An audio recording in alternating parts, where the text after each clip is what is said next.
Ju njohim me edicionin informativ të lajmeve. Kjo është Radio 7.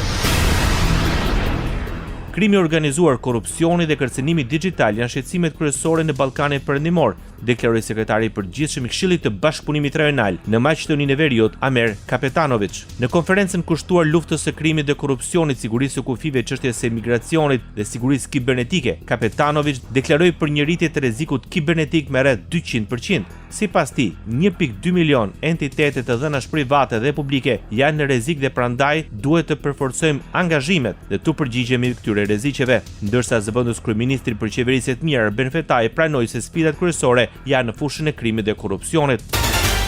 Arben Taravari nga Lanca për shqiptarët konfirmoi Valbon Limani si kandidat për Gostivarin edhe në zgjedhjet e ardhshme vendore. Valboni ka fituar 17.000 vota përkundër Vlenit me 4.000 vota. Qytetarët Valbonin e kanë përzgjedhur me 62% për kraje. Ai duhet të konfirmohet edhe një herë për shkak të mosarritjes së numrit të mjaftueshëm të votuesve në raundin e parë të zgjedhjeve lokale në Gostivar, do të ketë sërish votime. Më 19 tetor, kandidati i KI-s ishte Valbon Limani, ndërsa nga radhët e Vlen ishte Azir Aliu. Në 15 nëntor, në Maqedoninë e Veriut hyn në fuqi detyrimi për vendosjen e gomave dimërore në automjete.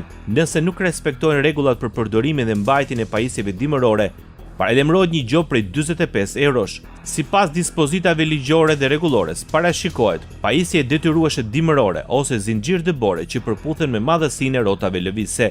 Nga Ministria e Punëve të Brendshme thonë se sipas rregullores për pajisjen e detyrueshme të automjeteve, përdorimi i gomave me thumba është i ndaluar. Radio 7, zëri pozitiv i qytetit.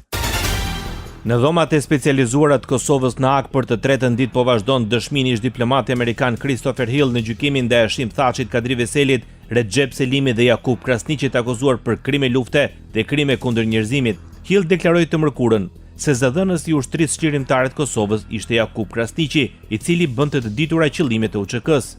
Unë mendoj që zoti Krasniqi është shpallur publikisht zëdhënës si UÇK-s, pra ishte personi që i bënte të ditura qëllimet. Dëshmitari Hill deklaroi se UÇK-ja kishte qëllime politike që synonte të realizonte dhe një prej tyre ishte pavarësia. Ai tha se ka logjik të thuhet se për të realizuar këto qëllime politike duhet të ishte dikush përgjegjës. Alianca për Ardhmërinë e Kosovës formon grupi parlamentar në Kuvend. Lajmin e konfirmoi zëdhënësi i Aleancës për Ardhmërinë e Kosovës, Kushtrim Xhemaili. Edhe pse partia Ramush Haradinajt ka vetëm 5 deputet, një më pak se numri minimal i kërkuar prej 6 anëtarësh për të krijuar një grup parlamentar, ajo e ka siguruar këtë përmes mbështetjes së deputetes Duda Balje.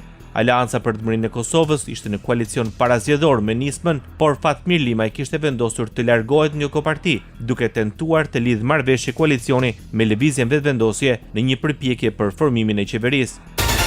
Kryetari i nismës social-demokrate Fatmir Limaj kritikon presidenten e Kosovës për mënyrën e menaxhimit të ngërçit politik. Sipas tij, Vjosa Osmani tha se ka pasur mundësinë për të nxjerrë vendin nga kriza politike, duke mos e zbaritur procesin zgjedhor.